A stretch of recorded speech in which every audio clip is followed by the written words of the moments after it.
Alrighty, good morning everybody. Nikki Brette here, Taste Life Nutrition Radio and podcast streaming live on KUHSdenver.com, where we do our best to bring to you the most interesting, innovative, fun people, products, all the things that, oh, forgot to shut the door, thank you. It's always something.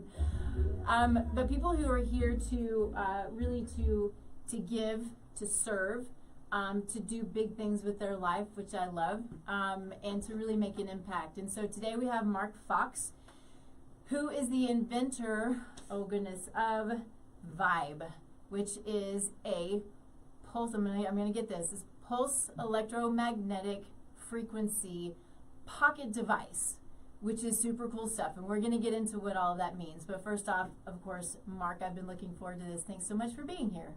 Thank you. I've been looking forward to it as well. Yeah, so many good.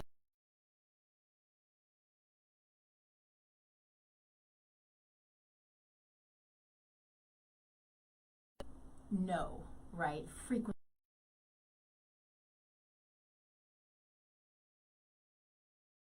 With gratitude, because gratitude can change the world. I truly believe that. And I think it's, if we take a little time to focus on the things that we're grateful for, it's energetic. It puts it out into the world, and it resonates and it radiates. And so, first off, Mark, what are you grateful for? A number of things, but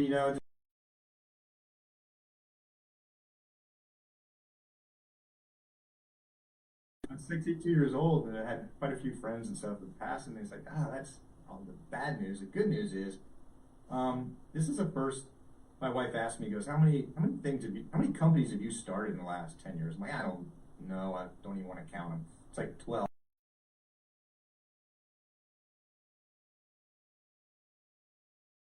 Drug testing things and weird stuff. So what's grateful, what's cool about this device is I really get to help people and pets, right? So it's actually doing something, and I'm an ex-rocket scientist. I don't believe in this magic, but I've been studying it for 23 years, and it works. It doesn't work all the time, but it works a ridiculously high percentage of the time. And so that's really cool to see a dog whimpering with a hurt leg and then run a protocol, and then they're running around catching their toy, or try not to cry, because it's like some of the stories I've had in the last few weeks are just, one guy said, hey, and he said it with this tone of voice too, it's like, Mark, my wife has dementia and she's not been able to complete a sentence for a year and a half. We ran the protocols, and now she's making complete sentences, and she's super happy because people can understand her now. I'm like, that's the energy level, Tom, that you can come up with for that.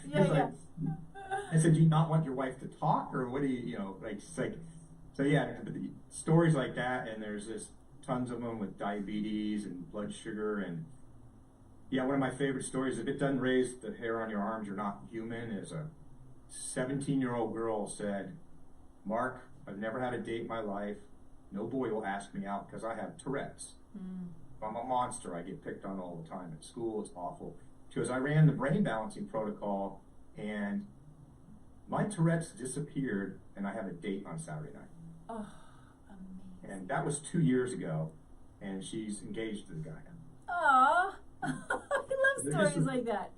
Yeah, there's some really cool stuff like that. It's just like, it balances out all the Facebook haters, right? I get called Hitler and, a horrible person, you're stealing money from people, and, because they're not taking the time to go research the technology. And if you can't win, because if I give them a list of 30,000 published papers, they go, I read them all, and they're not, they don't apply. And so anyway, that's what keeps you going. I kind of started it too with a couple things. As I saw the results of how powerful it was for PTSD and trauma, but the devices were being held hostage in a clinical environment, or they're too expensive.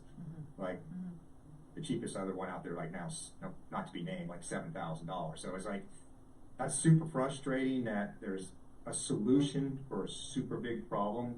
And so that's why I kind of dove into, there's got to be a cheaper way to make this thing, all right? right? Make something affordable, make it smaller. It doesn't need to be the size of a beer keg, which is what some of the devices look like, right? Wow. Yeah. So that's part of the motivation keeps going too, because we have a 95% success rate with PTSD and trauma, which I don't even believe, but that's been running a clinical trial for a couple years on it, and that's what the data shows. So it's beautiful. It's pretty cool. Beautiful.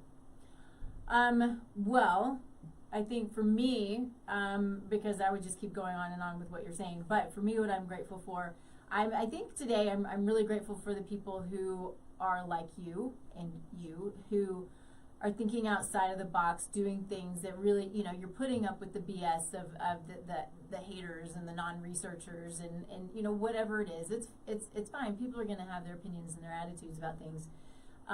But, you know, when anything is new, innovative, you're going to have your people who do that. I don't know why. I don't really get it. I mean, I'm excited for new technology and new things that are going to help people, especially when it comes to healthcare, because we have a broken system. I say that we have really great medical care when it comes to acute care. I think where we struggle is with the expense with insurance, and we struggle with chronic care. So I think it's really amazing and I'm grateful for people who are like you, who are putting up with the BS, stepping outside of the box, saying this is something that that hopefully can help a lot of people. Like you said, maybe not everyone, and that's okay. That's part of it, right? But yeah, I love innovation. I love people who are just out there rocking it and kicking ass in there to serve. So thank you for that. Thank you for that. You're welcome. Thank you so much. Yeah, cool. Super kind words. Appreciate that. Yeah. Well, you know, I believe that God gave us these gifts, and we are intended to use them to serve and to help and to grow and to love and all of these things that we're put here to do. And you know, when it comes to, you know, my world, and when I'm working with people and helping people through whatever they're struggling with, you know, it really is about it. In order to live life big the way that we're put here to live it, you got to feel good. Right. And you got to get over if it's mental and emotional, if it's physical, if it's financial, if it's relational, you know, finding your ways to get through the muck, which is the muck that helps us to grow and to be able then to serve more, but we can't let it hold us back. And we've got to figure out how to feel our best so we can do what we're put here to do. So anyway, I'll get off my soapbox. So let's talk about this. Let's talk about you. You know, how you talked a little bit about, you know, all of the things that you've done. I'm amazed. I'm an entrepreneur. I've done it once. Like, and it's hard. So, you know, when you say, you know, I've had 12 companies and I can't count them, I'm like, oh man, that's so awesome, and I just can't even imagine. But good for you. Grateful for people who can do that. But you know, what got you? You know, what started you down the PEMF? Right. I'm gonna say it again. Right. Pulsed electromagnetic frequency. What got you there and pushed you into this world of healthcare and helping people through the stuff that they're struggling with, and what excites you and motivates you and all of the things? Yeah, and I'm an ex-rocket scientist, so I worked on the space shuttle program for 17 years. But what got me involved was this, actually, 23 years ago. Oh, yeah. And my dog, and she is downstairs, and she started crying. She couldn't come upstairs, and so me and my wife, that never happened before, so me and my wife flipped a coin. Who's not going to work today? So we can go find out what's wrong with her, right? So took her to the vet, and they x-rayed her, and she had severe arthritis in her spine. I'm like, so a very forward-thinking technology veterinarian friend of mine named Oz Jackson goes, hey, there's this lady that has this magic machine that can reverse arthritis. I'm like, really? So I looked into it, and she ended up getting too sick too fast, but so we didn't get to apply it to her, but that's what sparked 23 years ago me looking into this technology and stuff. And I'm going to back up on a couple things you said, because We said it's new technology. There's different ways to look at it. Magnetic therapy has been around for 3,000 years, okay? Yep. So that's been published, 3,000 years, all kinds of Yep. documents. It's only in the last 50 to 100 years that PEMF, or pulsed electromagnetic fields, are been shown to be way more effective. But it sounds real fancy, so I want to back up even higher than that for a minute. It's energy. So all it is energy. So nothing in the world happens without an energy exchange. You don't make s'mores on a campfire without heat going into it, right? You don't cook a hot dog. You don't cook dinner. You don't break your leg without gravity and falling. Chemical. Everything is energy. So if you keep it that way, it's an energy exchange. Everything in the world is an energy exchange. So their frequencies, they don't have to be delivered with magnetic fields, which is PEMF. It could be PEMF. It could be electrical current. It can be vibration, sound, or light. Okay? So if you just think of it that way, it's frequencies transferring energy to your body. And in the simplest terms, how does it work? It's recharging the cells on your batteries, mitochondria to be specific, and that's been proven over and over that this voltage, like a car battery, if the voltage drops, you get sick. And ATP, which is adenosine triphosphate, it's the main food that your cells use for energy. It can increase it up to 500%. So I think about it that way is the PEMF is just the modality of delivering it, but MIT, for example, discovered by accident that you can reverse Alzheimer's with 40 hertz light flickering. Wow. Okay, so, and I've had a prototype over here for 3 years. I can't afford the divorce, Nikki, so I have to make sure this PEMF device works first, but I have watches, I have lights, I have all kinds of different things to deliver that energy that could be more user-friendly and easy. But the reason I chose PEMF is because it allowed me to design something that can be therapy on the go. See, which nobody else really has, or it's very rare. A beamer mat or something. So if anyone's heard of PEMF, and in my experience, it's about 1 out of 20 people have ever, 19 out of 20 have never heard of it. The 1 out of 20 that have heard of it have heard of a beamer mat or some kind of mat at a chiropractor or a doctor, right? Yep. So what's the difference between this and a mat? It's 25 times more affordable. It's 152 times smaller. It's actually 8 times stronger. It's 1 piece instead of 7 pieces. You can carry it in your pocket. Nobody knows you're getting the therapy, and you can take it on an airplane. So that's my pitch. I love it. That's why I kind of designed it that way, is so you can be on the go and not know anyone knows you're getting therapy. It's almost like the audibles, and I love the audibles and stuff, but like a psychiatrist built one for me for blood pressure, anxiety and stuff, but I have to sit there for 22 minutes and not move. That's super hard for me to do. I can go walking for 2 hours, but I can't, it's hard for me to do that, right? I struggle with that. So this one, you put it in your pocket and you forgot you had it, right? You don't even know it's there. So that's the cool part of it, but that's how I got involved. Really was just started with my dog, got frustrated to see, we have 44 suicides a day with military veterans, first responders, medical workers, right? That's not counting all the civilians. I thought in my clinical trials it'd be mostly military men. It's actually about 50-50, maybe 60-40 women that are civilian that have trauma. They got a crappy husband or boyfriend or both, or the kids suck, or miscarriages, or life, or car wrecks, all of that. So it's really, really helped with that, which is super cool. So that's another piece that kind of keeps me going with this. The feedback that they get that it's working. Yeah. You when you talk about dogs, you like hit me right in the heart, right? I'm a human nutritionist, but started out, dogs have been my thing. Dogs and horses are my thing. But, dogs since I was, teeny tiny kid. And so they're a part of my practice in that I help teach people how to feed raw food. But oftentimes they come to me when there's something going on, right? It's kind of like how we do with our own health care. We don't do much about it. We don't do, and this is a very general statement, obviously, but we are not as proactive as we could be. And then something happens, a symptom happens, a disease happens, a diagnosis, whatever it is. And then we're like, oh, what can I do? I've got to go find out what to do about this. And so, which is, you know, it's fine because there are things that can be done about a lot of things, including your device. But if we can, you know, if we can be proactive in our health, if we can be proactive in our animals' health and feed real food and feed ourselves real food, and then have these devices that can help us through, you know, that can also be proactive, but then can help us through the things that, you know, we're struggling with as well. Anyway, I love that you are, you know, that it started with your dogs. I mean, it's beautiful. It's beautiful. Thank you for that. Cool. Okay. Thank you. So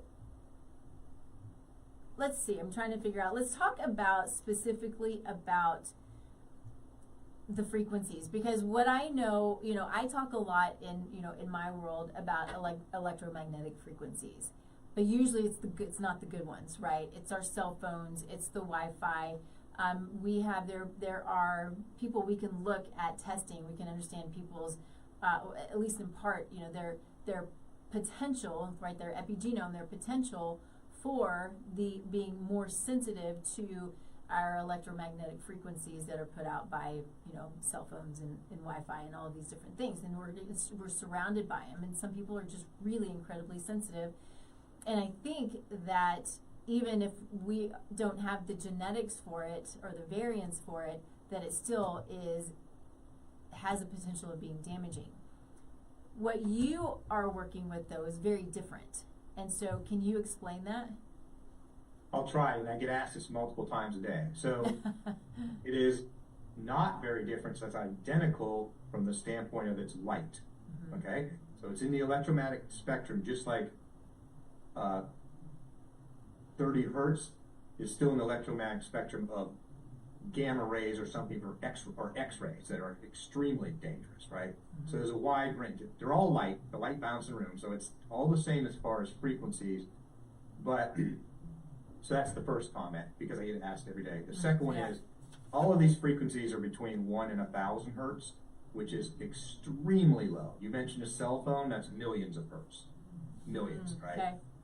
X-rays are 10 to, I'm going to get it wrong, 10 to the 12th power or 14th power of frequency, right? It's many orders of magnitude higher. That's ionizing, does all kinds of damage. Mm-hmm. So, and the PEMF, it collapses back on itself. So it doesn't transmit like your cell phone. That's designed at high energy to go to that tower and send your voice and signal to another phone. This collapses back on itself. It's an alternating current, and it's super, super, super low energy. Some of your listeners are probably familiar to a TENS unit. If it was electrical wires, this is an analogy I'm going to use, it would be 1,000 times less energy than a TENS unit.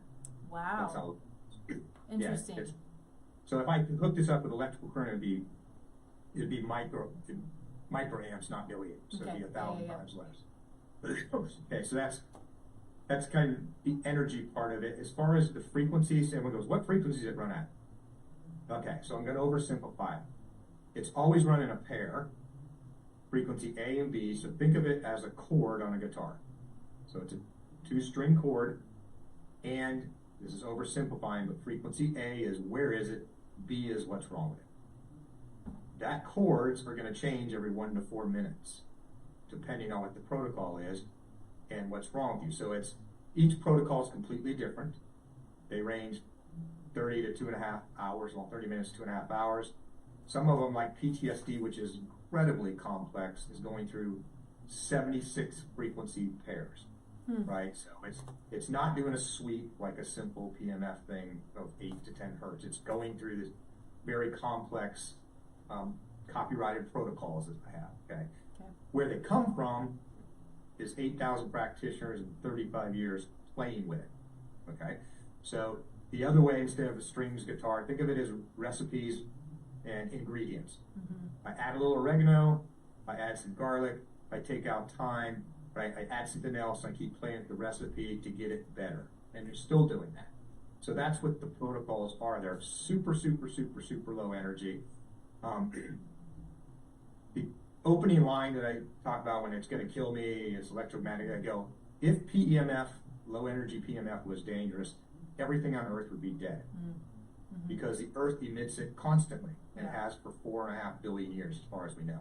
So 7.81 hertz, 14.1 and 20.3. They're called resonance frequencies. And it's really cool where they come from, theoretically. It comes from lightning strikes, the millions and millions of them every day. Interesting. Echoing and ricocheting off the ionosphere. So the Earth's ionosphere is acting like a bell. So it's resonating, wah, wah. So this puts out a maximum of 9 Gauss. Gauss is how you measure the strength of magnetic field. The Earth's putting out about 0.4 to 0.5, depending on where you live. And you can open an app on your phone and anyone in the world can see what the Earth is doing right now, right? So you're totally engulfed in it. Every living thing and non-living thing is engulfed in it. So it's not magic like some weird voodoo new thing. So those of you that know of the movie Earthing and the grounding That's movement. exactly where my mind was just going, yeah. Okay. Yeah. So I have my feet on an earthing mat right now, and the reason I added the earth frequencies was to simulate those 3 I just said, that hypothetically you could be grounded while you're still wearing shoes.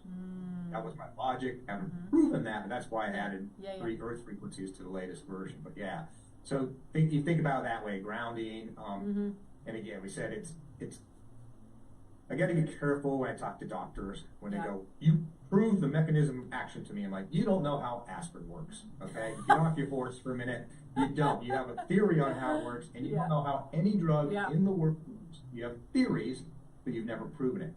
Here's why I normally lose doctors, Nikki. I go, have you ever heated a slice of pizza in a microwave oven? And they go, yeah, okay. So how does that work? Everyone in the world's done that. Everyone in the modern world's done that. Well, now they know it's a trick question, so they start stuttering. They go, well, the microwaves are doing some energy to heating. Okay, right. So the theory is you're hitting the exact rotational energy of a water molecule. So it's spinning on its own axis, causing friction with the cheese, right? Nobody in the world has ever seen a spinning water molecule, ever videotaped one or taken a photograph of it. So it's a theory, it's not proof. So I get angry with doctors sometimes when they beat me to death on that. And I'm like, you're delusional or crazy if you think you have proven how these other drugs work. So my missions all since I've been doing this is number 1, don't hurt anybody. So I've spent forever this theme of how high is the energy? How's it compared to what? What's been done, tests of that. So that's my number 1. Number 1. I think I've proven that. Number 2, by far, second place, is I don't want to sell voodoo, right? So I wish I had tons of funding to do tons and tons of clinical trials. The problem is when people go, oh, 8,000 doctors in 35 years will develop this. There's 35,000 published papers, but most of those doctors, they don't publish papers. They treat patients, right? Yeah. They don't publish papers, universities do, or doctors in universities that are funded, right? It's a different path of, especially chiropractors that are, I'm going to offend them, any of you listeners, where they're rifling 37 people an hour through an office, they're not writing published studies, right? So it's, that part gets, so I just always go, you know what, time, if you're not hurting anyone, you try to prove that it worked, is relief before reason. Okay, never in my lifetime am I going to be able to explain and prove how it works. Just won't be able to, but I don't care. Right? I don't care, and I get sucked into that rabbit hole multiple times a day in a phone call, and after about 25 minutes of talking to a potential customer, it's like, here's the deal. Try it for 30 days. If it doesn't work for you, send it back. I don't want anyone in the world to have one if it didn't work for them. I'll give you money back. You're overthinking it. You're going way too deep on all the mechanisms, which you can't prove those even if that was my theory. So try not to get too stuck on that, people, and the majority don't. Most people won't find out about this technology if they haven't been broken for a while. They've already tried a bunch of other stuff. They try medications. They don't like the side effects of that medication. They've had surgery. Acupuncture helps some, but it didn't do all that they need. Or I can't drive to I got a lot of Canadian customers that got to drive 3 hours to their doctor, right? They can't go twice a week and do therapy. So they're looking for a remote something solution. I can do at work, have in my pocket while I'm driving. 1 point on driving. There aren't many side effects, but one is if you're in a lot of pain, the first time you use it, do not be driving or operating a catapult or shooting guns, because it may get you drunk or stoned. Interesting. because, and this has been measured, when you're in severe long-term pain, it can release so many endorphins so fast because the pain disappeared. Wow. And you can feel drunk or stoned. So make sure the first time you're using it, you're sitting, you're not doing one of those things. Most people that doesn't happen, it's got to be somebody that's been suffering for 30 years with severe back pain or something. So I had a 23-year-old woman right here who was in a severe car wreck, and she did that. That was the first ones I saw. Was she started backpedaling? She goes, "I'm seeing double vision," and I go, "All right, stop for a minute," right? And it's weird is, Nikki, people don't go. They don't say my pain disappeared. They say something almost exactly like this each time. They say something's not right. Isn't that crazy? It's because they're so used to pain for so long that it's no longer there. It's part of their personality and their being. Is that's how I function, right? It's usually not you. The pain's not. It's like at first, it's something's not right because it's weird, and their brain's trying to kind of process it. And practitioners in the clinic, like example, like walking and some things is, you like say you're severely injured, right, and then that pain and repair happens with this device. Your brain has trained itself to not do that with its leg. So you're supposed to hop.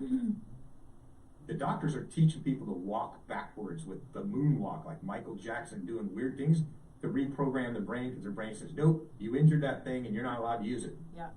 Now that you can use it, I'm not letting you use it because I haven't been programmed to let you use it. Isn't that fascinating? So all kinds of weird things like that. Yeah. So interesting. The brain is the most fascinating organ, and we still just are so confused. We don't know anything. We don't know anything about it. That's exactly right. One of the things that you had said, because this is what I think is fascinating too, is you're talking about how we don't know how it works. We don't know how a lot of things work. I believe there are a lot of things in medicine that, especially when it comes to biochemistry, when it comes to cells, cellular structure, DNA, that we believe to be true, but it's not necessarily, right? We're taught this is the way it looks. We're taught that these are the components of a cell. But are they really when we've never actually seen them, right? This is what we sort of assume, and it's what you're saying. There are a lot of things, nobody's ever seen a picture of these things because they're just too small. We don't understand it, right? Right. Or I'll give you an analogy there. So my undergraduate's chemical engineering, I'm just a dumb rocket scientist, okay? So I used to teach at Los Alamos National Labs, and if you're not familiar, that is the smartest nuclear physicists in the world, okay? So when I walk in, I can't introduce myself. I'm gonna get murdered, right? He's just a chemical engineer, right? So I don't introduce myself. I don't even make eye contact with him. I go over and I have a chart, a gigantic chart that shows the history of physics. On average, every 12 to 20 years, you are completely wrong. For hundreds of years, completely wrong. Not even close. So I go, based on this statistics and history, half of whatever you guys did your thesis on is completely wrong. So deal with that. Okay? And then they kind of slouch in their chair and I go, who the hell is this guy? Why is he beating us up? Because I'm trying to tenderize your brain so that you don't have your mind already made up about this is the way it is or this is how it works. Because and they all kind of look at, I'm going through the history chart, they're like, crap, he's right. Crap, he's right. Yeah, that did happen. Right, we studied that, right? Yeah. Right. None of that was true. And maybe it's God's video game. I don't know. You go to a different level each time, right? And it's like, yeah, okay, the rules are different over here. And that you learn at ridiculous speed. I mean, and the world's changing so fast. I mean, I don't know why it just popped in my head. It's not related to this, but this is crazy. I have a experimental airplane I built. We're trying to work on a problem, and another guy, friend of mine, has an electronics thing that wouldn't work. He told AI it's a radio, a military radio that he makes for special forces. It had a problem. He told AI, look at my schematic and tell me if anything's wrong with it. And the computer AI redrew a circuit diagram and using letters, like in the old days where you had a computer print out with the green, maybe not old enough, green and white paper, you had little T's, little letters. It'd make little letters to draw the picture. It drew, it worked. Holy smokes. and it worked. It fixed the radio problem. Wow. Like, okay, this AI stuff's getting crazy, and I use it all the time for writing and some other things. Sure. Like, what's weird is like this video right now that I'm doing podcasts. We're using 5 different AIs. I'm going on a tangent on you, but 5 different AIs to create 100 video clips from an hour podcast, and it's doing it automatically. And AI is writing the hashtags and the description, and it's putting the caption in there, and it's posting to all the social media, TikTok, Facebook, all of my platforms, and it's analyzing all that and tell me which ones that actually run paid ads. Wow, that is fascinating. A lot of this stuff I knew, but some of them, like, I had no idea it could do that. I mean, I should know, but yeah. Yeah, that's been in the last 10 days that we just started testing this experiment. And I was like, okay, this is crazy. And then my friend showed me, he goes, I want you to watch this video and you think and see if you really like. And I go, okay. So it's him. He's in the Bahamas. He's giving it, it's a very good, super good video. And he goes, Mark, that's not me. That's not me in the video. I wasn't in the Bahamas, and I didn't write the script. I didn't do anything. Yeah. I just told AI, make me a video of me. There's going to be a lot of divorces in the future when I actually wasn't there. I didn't even see that girl. If somebody wants to blackmail you, there's some scary stuff coming. It is. I mean, I've been thinking about that. I was like, there's some weird stuff. I've even get in trouble for something I didn't do. So you're thinking of the revenge people that could come after you. But anyway, go ahead. It is. Well, and that's the sad thing about, I don't know, the human condition and where we are is, we have these things that have the ability and are so good, but, somebody's going to abuse it. Somebody's going to have, they're not going to have the, other people's, best interest at heart, only their own and what they want to do. And so it's really frustrating, but I'm with you because, talk about, especially as entrepreneurs and, the time it takes to do stuff just takes so long when you're doing it yourself. And to have the ability to cut that time by hours and hours and hours is fascinating. And I mean, I've been using it a lot, and it's great for that. I know you've got to respect it and be careful of it, and it's probably going to get really wonky on us someday. But right now, there are these pieces that are really, really awesome about it. So yes, it is technology, right? It's technology. One other just key point to that for you listeners, that when people go, oh, this is so woo-woo, blah, blah, I just immediately go to think about time for a minute and go back can you imagine how magical anesthesia was when that happened? Can you imagine DNA sequencing, stem cell research? Right? Just go back, any technology that was, where Arthur Clarke, I think it was said that, it's pure magic until it's not anymore. Right? Yeah. Paraphrasing, right? Yeah. It's like, picture yourself with a cell phone on the Mayflower, trying to explain to the rest of your crewmates what this thing is and how it works, right? If you think about it that way, and magnetic therapy has been around for thousands of years. Like I said, it's not that far out there. And if you just think of energy, exchange, but yeah, so I go through a whole list of, we didn't think about that in the Civil War. We didn't know what bacteria was. Yeah. Right. Right. All those weird things. So PEMF, I hope, and energy therapies, and it's changing, right? 10, 20 years from now, it's going to be like, oh, well, of course it does that, right? Yeah. But we're nowhere there yet. Not even close yet, but it's getting closer. Yeah, yeah. I have one of my chiropractors has a machine that's a magnetic, I don't even remember what it's called, but, for chronic pain, you put it on that, and it helps with chronic pain. I pointed my back because I've had an issue with my back over the last couple of years, but anyway, so yeah, it's so interesting what it can do, and his machine is huge, right? And I'm sure the frequencies are different, but the ability to be able to have access to something like this that can be used for many different protocols, because you have was it 59 different protocols? Is that what it is? So there's 59 core protocols that are loaded on the device. 5 of those are brainwave entrainment protocols, which those 5 can be repurposed for another 70 conditions. Oh wow! Okay, yeah. Interesting. That's in the last couple months.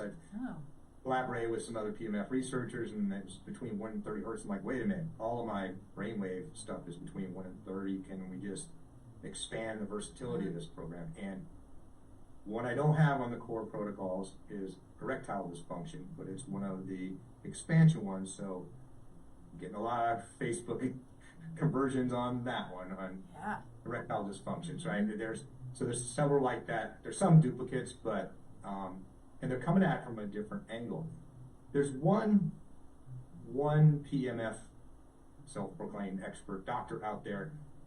He's the only one I know of that's saying this. Like, he says, it doesn't matter what the frequencies are. It just, as long as it's PMF, it's going to add energy to the body, and it's going to let the body use the frequency and the energy to heal itself. He might be right or partially right, because just yesterday, I had a lady whose blood sugar was at 240 for 3 months. Wow. She ran DIA and went down to 120. And she goes, what's DIA? That's diabetes, right? And I'm like, no, that's diabiological syndrome. That is a term I made up. Okay? So, diabiological syndrome, depression, insomnia, anxiety. Almost no one has one of those. It's the devil's triangle. You either can't sleep because you're anxious because you can't sleep. You've got 2 or all 3 of those. So I built a protocol with all 3 of those stacked together, not targeted at insulin resistance at all, but in this N of 1, in this case, her blood sugar came way down. So she wasn't using the right protocol, but it still worked. Okay? So there may be some truth to that myth.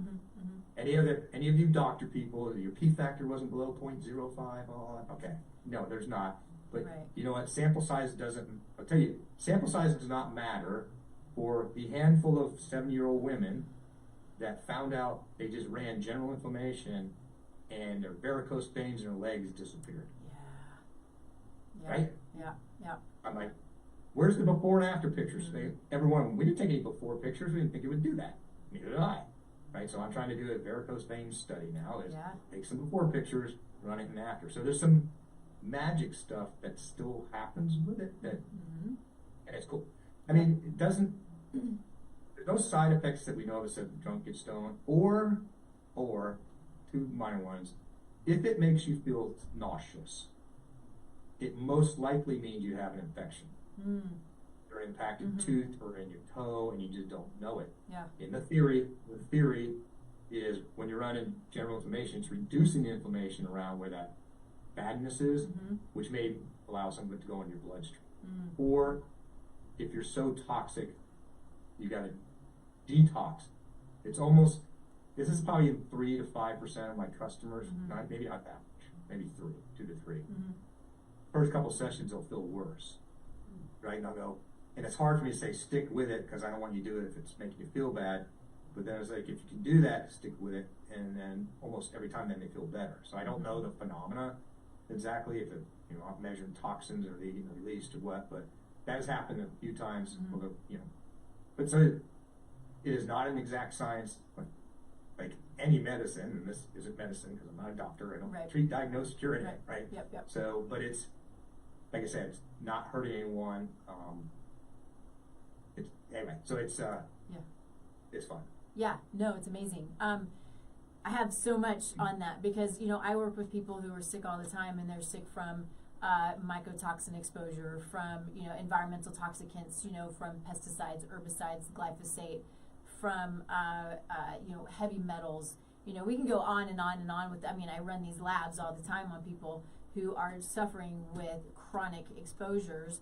Or maybe it's a microbial infection, like you said. And so there's so many of these things. What I know is when people start to heavily detox, they're going to feel like crap. I also know that the way that I detox and work with people is by we do things in order to mitigate that feeling like crap as much as possible, because it's going to happen. But I have to warn people, you might feel like crap, but you got to deal with it. And so that would be one of those things, if you're doing something and they're starting to detox, now we got to make sure, again, this is my world, that if they start to detox, that they're able to get rid of whatever it is that's there. So they've got to be pooping every day, peeing every day, sweating every day, all of these things that make that help us to eliminate these toxins. But sometimes when you feel bad, That's a really good sign. It's not fun, but it's a good sign. That's super interesting. Thank you. That's I'm going to use that. Good. Right? I hope you do. I hope you do. But also tell them, make sure you're pooping every single day. It's so important. Yeah.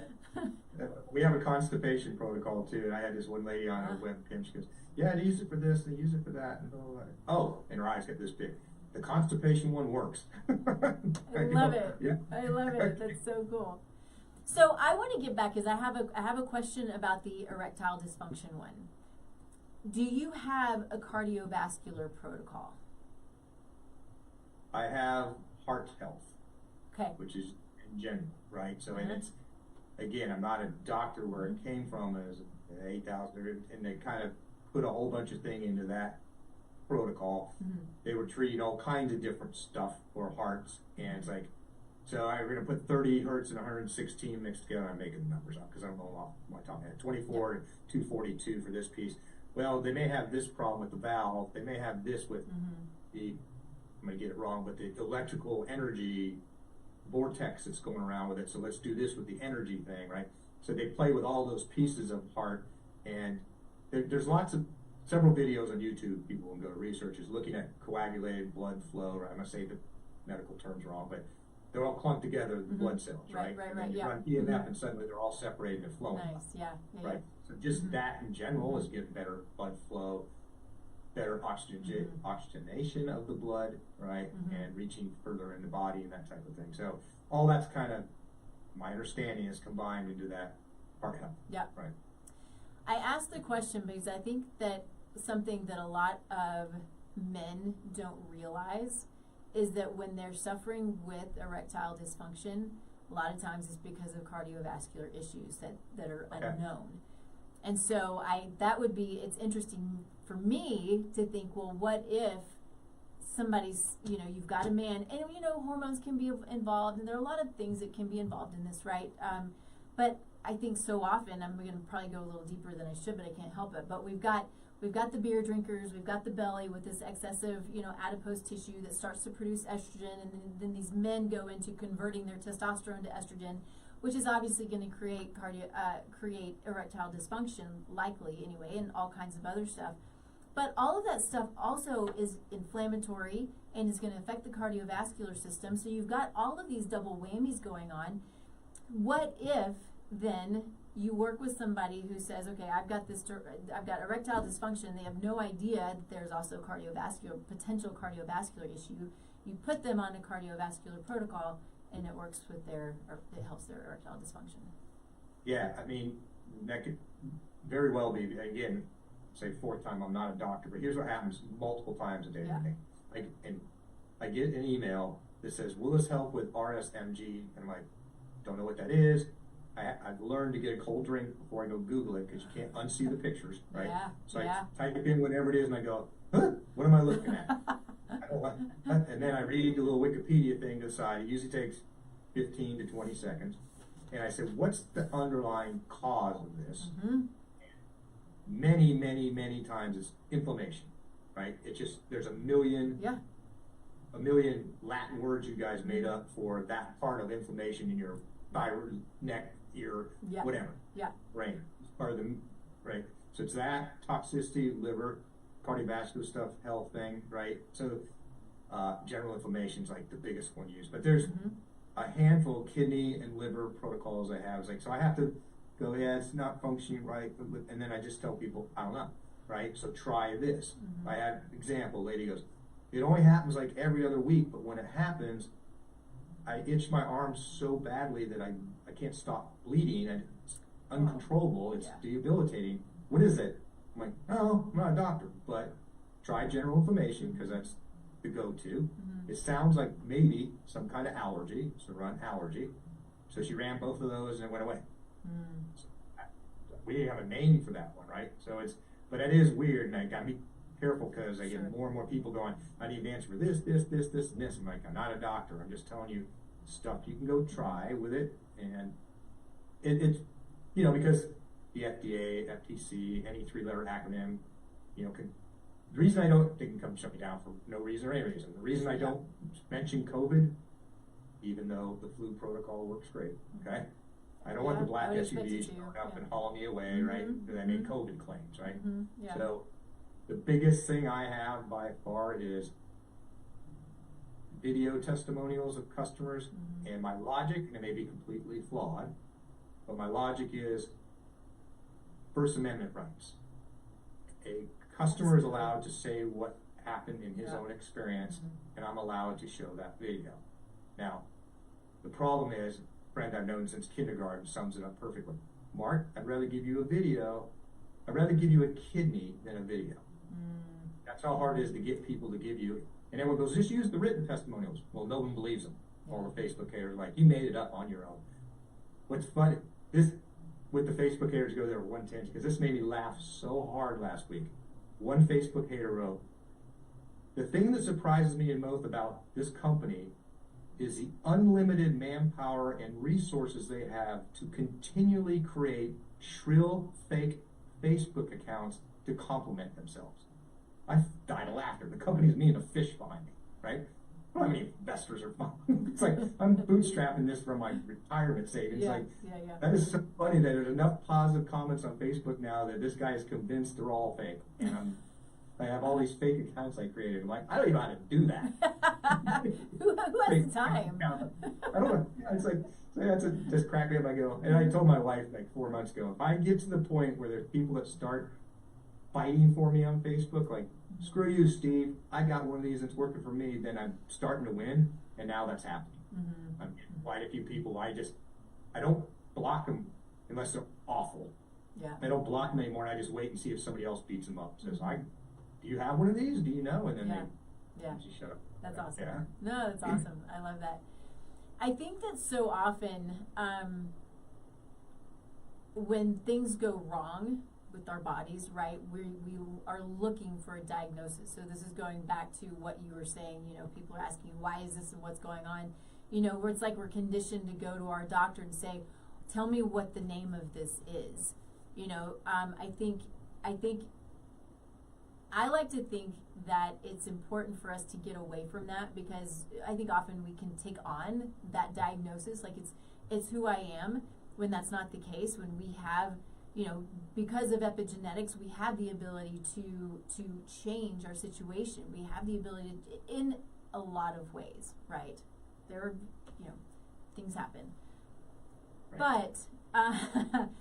But if, when I'm talking with people, because like you, I don't diagnose, I can't diagnose, I won't diagnose, but what I will say is you have this cluster of symptoms, which can be a disease or maybe it's not, right? With, a disease with a name, or maybe it's not. So often, the cluster of symptoms is coming from the root causes, like you said, inflammation. But we still got to say, we got to ask the question, why are you inflamed, right? And so maybe it doesn't necessarily matter with your device, but for my brain, I'm like, I need to understand the why. So what is it that's creating the inflammation in the first place?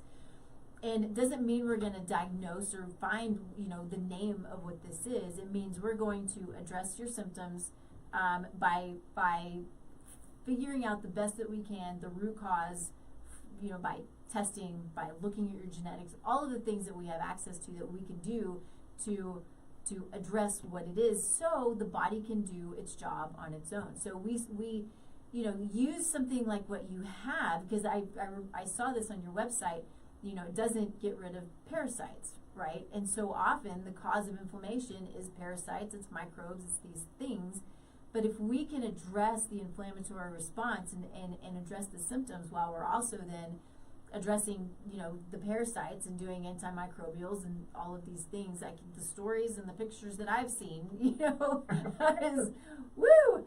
It's awesome, it's crazy stuff, but it works so beautifully all together. I don't know, maybe I went off on a little bit of a tangent, but I can't help, just the way my mind works. I gotta understand the why, but let's try to also help your symptoms as we're addressing these things that need to be, getting you out of the toxic environment, getting you away from the mycotoxin exposures, these things that will continuously just beat the body down, creating a burden and making you sick.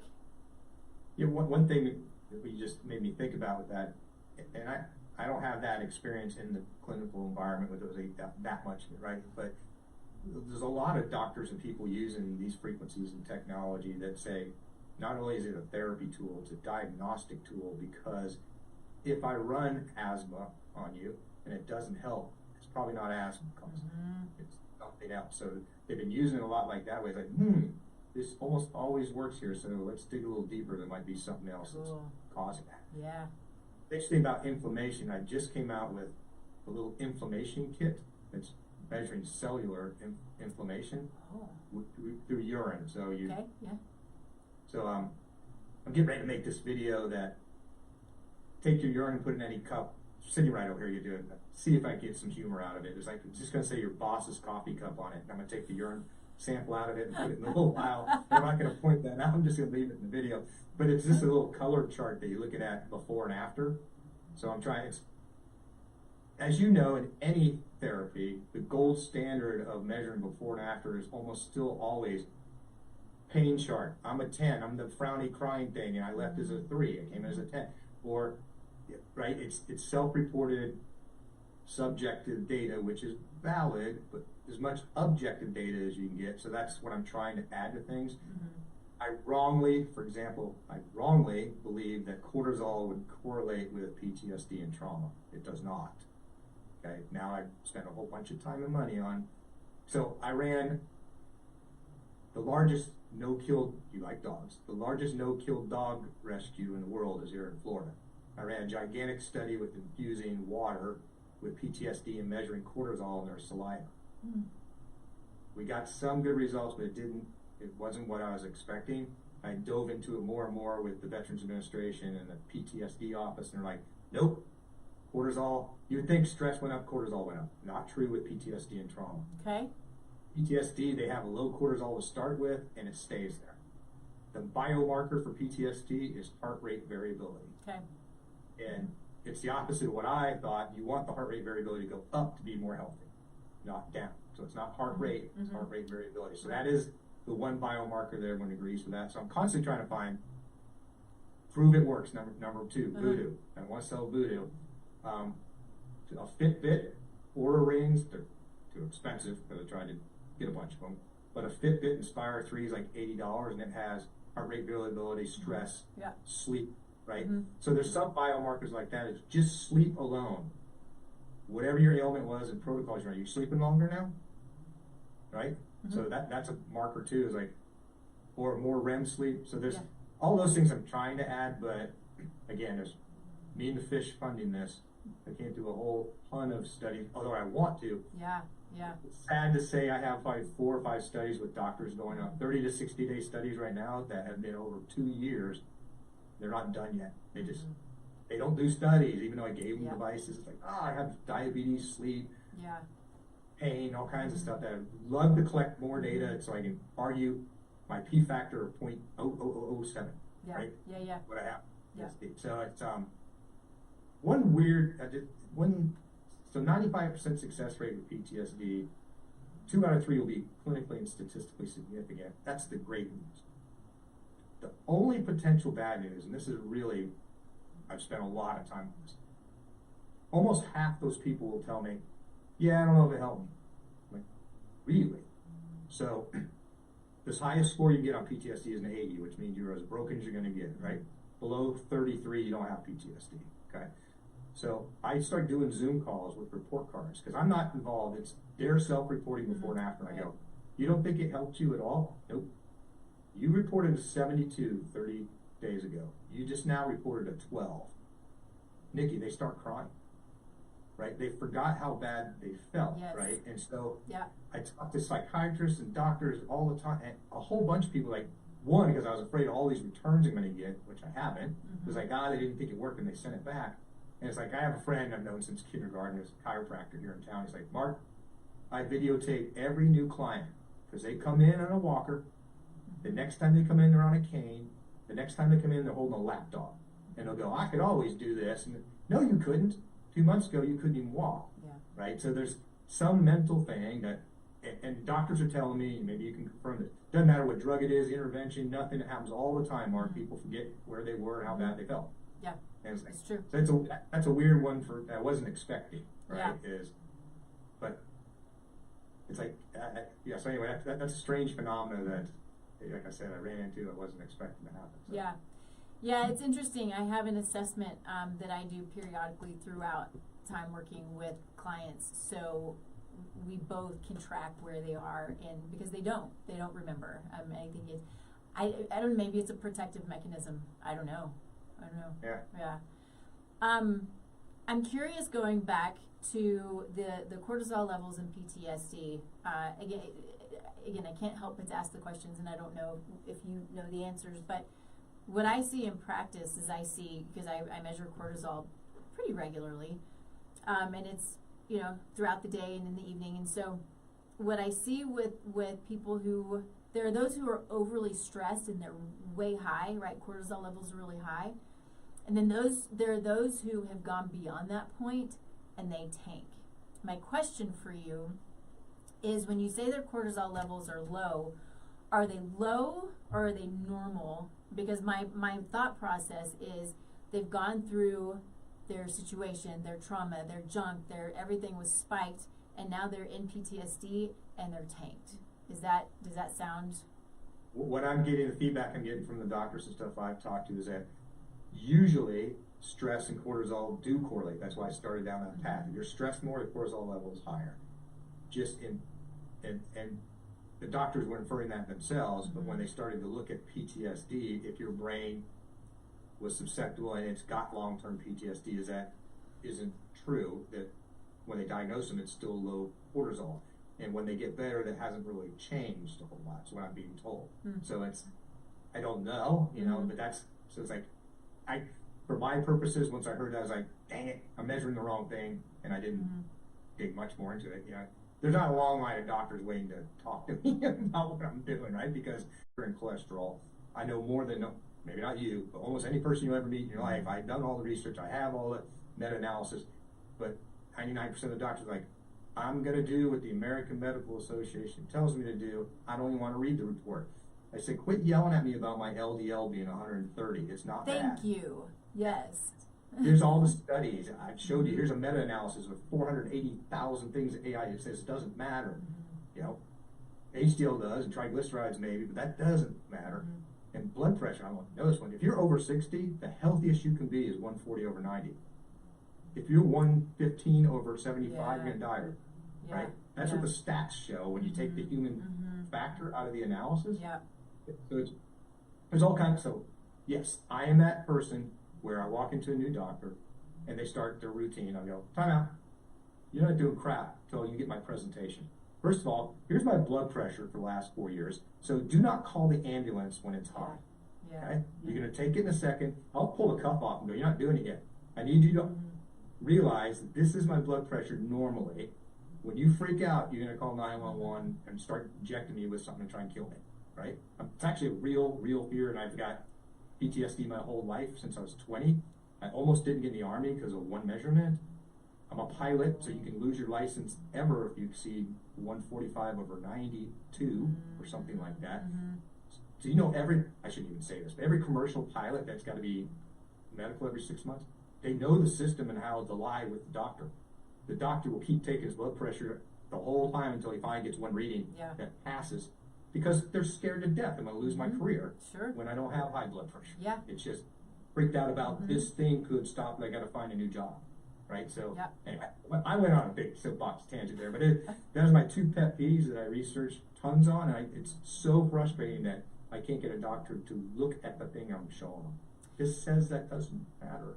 Yeah, well, right? I think it's true, and it is super frustrating, because I think that the doctors are also, standard of care is to give a statin no matter what. If your cholesterol is elevated to whatever. I mean, we have these super skewed rules and regulations and standard of care that are, I think, a lot of them are dated and antiquated. And yes, we don't, I get on cholesterol soapboxes all the time because they're so important.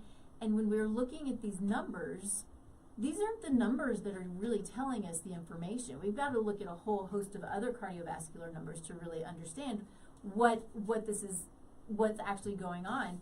And just like you said with blood pressure, the lower your LDL as you age, the higher your risk of stroke. And people are so afraid of LDL. I'm like, LDL's not bad. And the fact that we call it good and bad cholesterol makes me crazy. Yeah. Do you know Dr. Ken Berry at all? No, I don't think so. Go watch some of his podcasts and stuff. His LDL, his cholesterol's like 380, his LDL is like 260. He's like, somebody goes, the interviewer's always like, what do you tell people when they say your heart's going to explode? He goes, show me the data. I've done all the research. There isn't any data that says that's going to happen, right? So, and that whole statin, don't want to go on my tangent. The whole statin war thing, I've seen every video I think there is. I've read all the reports. Why are those people not in jail? That was the biggest lie that's ever happened. It's the most horrible thing to put 30% of the world on these things. With all, Nikki, if you don't know this, they have a run-in period. So for 6 weeks, anyone that had a side effect, they threw them out, and then they started the study. That's 35% of the people they kicked out of the study before they said, Mark, get set, go. I'm not making this up. The real data for all those billions of trillions of dollars, the real data has never, ever, ever been released. The guy that owns it said, I'm under contract for life that I can't release it. It's disgusting. If you look at the relational statistics, here's what it is. First of all, something you probably never heard. To be in a statin study, you had to have had a heart attack. Did you know that? You got to get to page 200 to read that, right? Little fine print. The data said this. If you take our drug, you have a 1 in 100 chance of having a second heart attack within 5 years. If you don't take a drug, you have a 1.6 chance of having a heart attack in the next 5 years. 1 versus 1.6 out of 100. They used relational statistics, which is a term that didn't exist, okay, to say there's a 60% reduction in heart attacks. No, there's not. It's 1 out of 100 versus 1.6 out of 100. And all those other things I just said is like awful. That's all the summary stuff I try to hand my doctor, and they're like, I don't want to read it. You should be on a statin. I'm like, I'm done with it. No, not taking a statin. Yeah, I'm not keto, but I'm trying to watch carbs. Sure. So my simplest argument is, hey, I can eat low-fat everything, and my LDL is going to be low, but my blood sugar A1C is going to be 7. Mine's 4.9 right now. So the only thing that all you crazy people agree on, the only thing that I know of is sugar's bad. Right? So I want my sugar low, and I'll take the LDL. Okay. I'm done. Well, I'm done. Yeah. Well, and going back to our conversation a little while ago, kind of bringing it all, wrapping it all around, and man, I could sit here and talk to you for another 3 hours, but it's the inflammation that's the problem. If you have high cholesterol levels, and you're inflamed, you're going to have oxidized LDL and HDL, and that's problematic. If you have high cholesterol numbers and your inflammation is in check, right, your blood sugar is fine, all of these other things are fine, the likelihood that your cholesterol particles are oxidized and small and dense, right, is much lower, which is then you have the large particles that are big and buoyant, and they're there to do their job, and everybody's happy, right? But being logical and rational and correct, people are not going to listen to you. I know. There's another poop or something like that. She actually did the research and the data. She's not doing what the drug company told them to do. Right? Yeah. Man, so much fun. Didn't know that that's where we were going to go, but I'll take it because I love it. It's one of my favorite conversations. Anyway, we are past time, which is totally fine, but is there anything that we didn't hit on that you want to hit on before we go? No, I already said it. Just tenderize your brain. If anyone's as old as I am at 62, there's a comedian, Rick, forget his last name, but he had a thing called sniglets, right, back in the 70s, where they were words that weren't in the dictionary but should exist. Okay, and it was hilarious. And people mailed them in. There's no internet, obviously. People mailed these things in. One of the sniglets was called bozo. So it's one of my favorite ones. It's a combination of bozo and ozone. So that's a visible gas that stops new ideas from getting to you. So get rid of your boson, tenderize your brain, open your mind a little bit, and try it. Yeah. So Yeah. yeah, that's kind of my departing thought that just popped. Yeah, yeah. No, I love that. I think it kind of, it's, when we lose our sense of curiosity, especially as practitioners in health and wellness, when we lose our sense of curiosity, then I think that I just find that to be problematic. You know, we have to be open to the fact that things change, life changes, you know, the data changes as we learn and as we grow, and we are here to learn and grow along with that. So being open to what's new, and it's probably not new, right? It's new to us, but it's not new, is, right. I think it's so important. And if I were to ever lose my curiosity, I would just have to stop practicing. Yeah, I was just going to say, those that don't have that, just go ahead and become a realtor. Just change your career. I have hundreds of friends. Most of my friends are realtors, and I always pick on them. I was like, that's where your career path always ends. You should do this, and ricochets. The pinball goes down the drain. You become a realtor. I'm in Cocoa Beach. There's got to be 1,000 realtors in a town of 12,000 people. Yep. Right? Crazy. Oh, so funny. Well, I hope that you come back. This was really a great show. I hope that we stay in touch. What you're doing, I think, is just so freaking cool, and I want to stay in touch, and I want to learn more and continue learning from you. And yeah. Oh, where can people find you?